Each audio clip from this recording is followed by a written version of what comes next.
Level 1. The Crossing. You are 17 years old. You live in a village in Oaxaca, Mexico that doesn't appear on most maps. Your father worked the same cornfield for 30 years. Last year, the drought took everything. There is nothing left to inherit. Your mother sells the one piece of jewelry she owns, a gold ring your grandmother left her, and gives you $400 and the phone number of a man in Tucson named Raphael. She tells you to call when you get there. She doesn't say if. She says when. You understand what that costs her. The coyote takes the $400 and gives you a backpack with 2 water bottles and a pair of shoes, one size too big. 3 days in the Sonoran Desert. You see things on that crossing that you will never describe to anyone. You make it. Not everyone in your group does. You call Raphael from a gas station payphone. He picks you up in a white van without plates. He doesn't ask your name.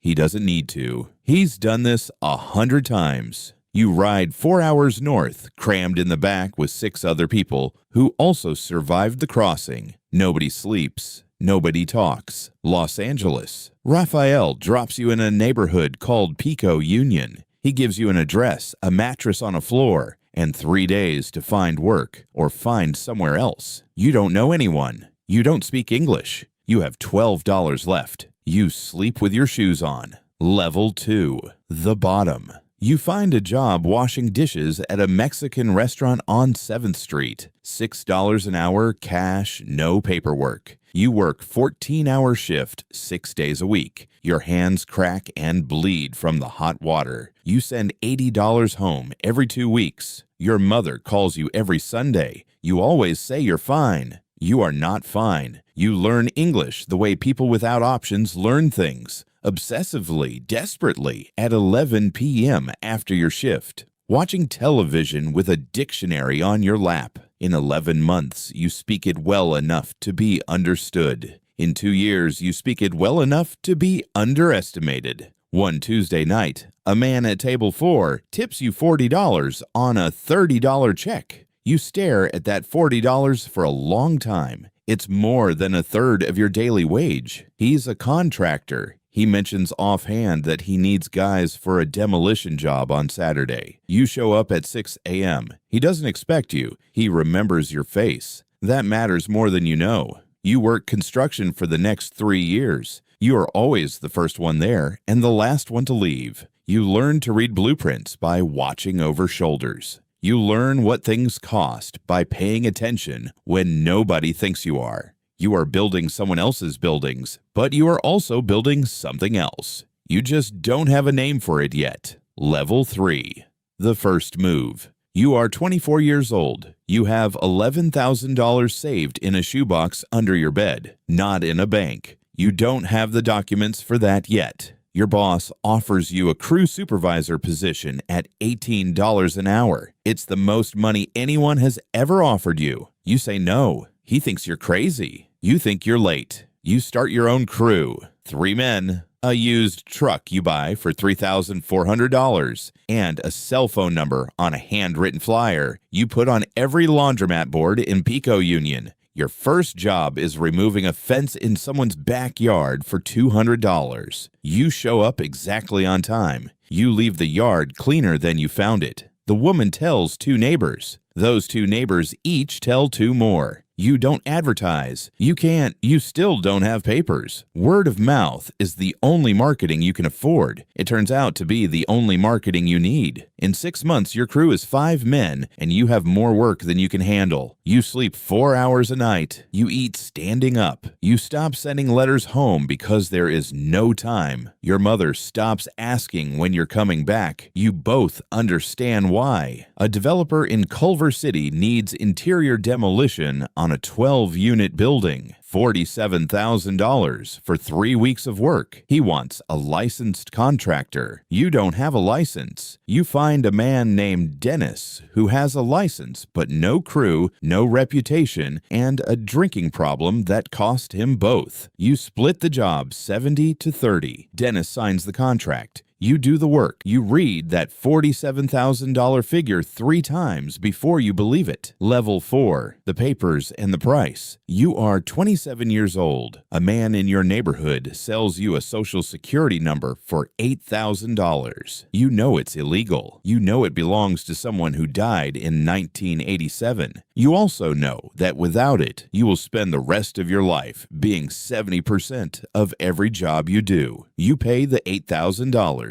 You tell yourself it's temporary. That's what everyone says. With the number, you open a bank account for the first time in your life. You deposit $6,200. The teller hands you a receipt and wishes you a good day. You sit in your car in the parking lot and stare at that receipt for a long time. You've been in this country for 10 years. This is the first time the system acknowledges that you exist. Your crew is now 22 men. Half of them made the same crossing you did. You pay them better than anyone else pays in this market, and you pay them on time, every time, without exception. You remember what it felt like to wait for money that didn't come. You don't do that to people, not yet. Miguel has worked for you for 2 years. He finds a better offer, $3 more an hour from a competitor. He comes to you first, out of loyalty, to tell you before he leaves. You match the offer. Then you make a note. 6 weeks later, during a slow period, Miguel is the first man you let go. You tell yourself it's economics. There is another word for it. You choose not to use it. Level 5. The Empire. You are 31 years old. Your company, Vega Construction LLC, does $4.2 million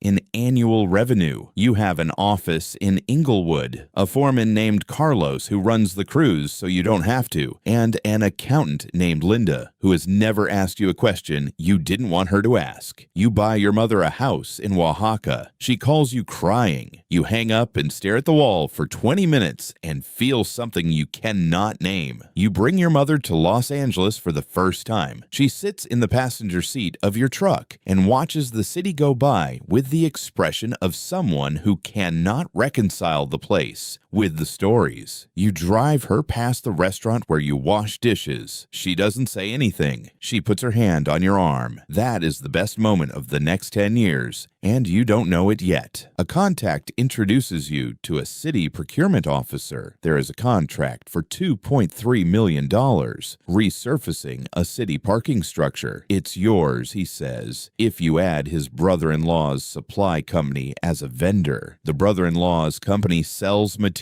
at 30% above market rate. You do the math. You still come out ahead. You shake his hand. This is the moment you stop being someone who built something and start being someone who maintains it. The difference is everything. You win the contract. You win 3 more the same way over the next 2 years. You tell yourself everyone does it. In this city, in this industry, at this level. That's mostly true. That makes it easier to say and harder to mean. You hire a lawyer who specializes in not asking questions. You pay him very well. He earns it. Level 6. The cost. You are 35 years old when 2 ICE agents walk into your office on a Tuesday morning. They are polite. They sit down. They explain that the Social Security number you've been using belongs to a man named Earl Simmons, who died in Phoenix in 1987. They have 8 years of tax returns. Your lawyer is on the phone before they finish the sentence. Your lawyer says it's fixable. It costs $220,000 in legal fees and a deal that includes cooperation on an unrelated investigation into your procurement contact at City Hall. You cooperate. The procurement officer loses his job and his pension. His brother-in-law's supply company closes. You don't lose sleep over this. That bothers you more than the thing itself. At 36, you receive a green card through an employment-based visa. Your attorney filed 3 years earlier. You are finally legal. You finally exist in this country under your real name. You expect to feel something transformative. You feel nothing. You go back to work the same afternoon. You realize the documents were never the thing you were actually chasing. Carlos comes to you with a problem. A worker named Esteban fell from scaffolding on a job site. Broken wrist. 2 cracked ribs. Esteban has no health insurance. You classified him as an independent contractor specifically to avoid providing it. The hospital bill is $34,000. Carlos asks what you're going to do. You tell him you'll cover the hospital bill. You do. You also quietly reclassify the other 14 contractors on the same arrangement. You frame this to yourself as doing the right thing. What you're actually doing is managing risk. You know the difference. You just don't say it out loud. Level 7. The mirror. You are 40 years old. Vega Construction is worth $18 million.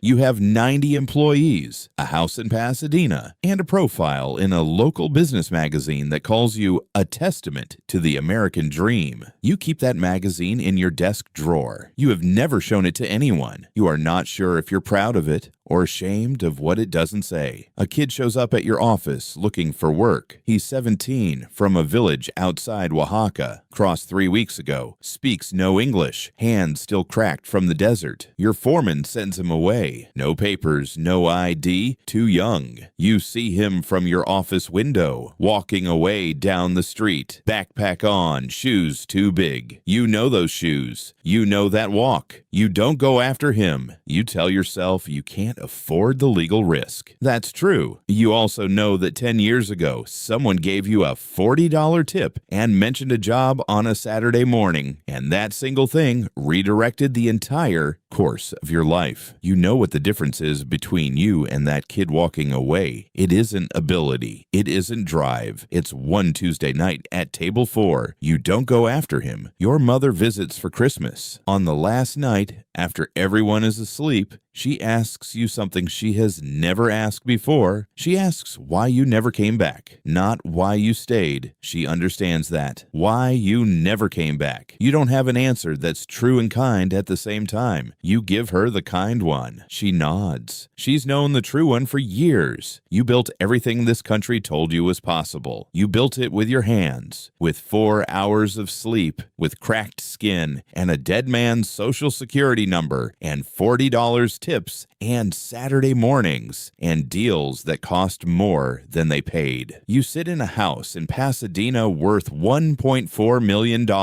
and you are the loneliest you have ever been. The cornfield in Oaxaca at least had your father's voice in it. This is what nobody tells you about the American dream. Not that it's impossible, but that it's real, and that getting it costs exactly what you think it won't cost, and that when you have it, you spend a long time trying to figure out what you were actually building toward. The dream was always about getting here. Nobody wrote the part about what happens after you arrive. If you want to see what another life is like, another crossing, another choice, another version of this story, tell me in the comments. Because the next story could be the one you choose. Subscribe so you don't miss any new videos. Leave your like, and see you next time.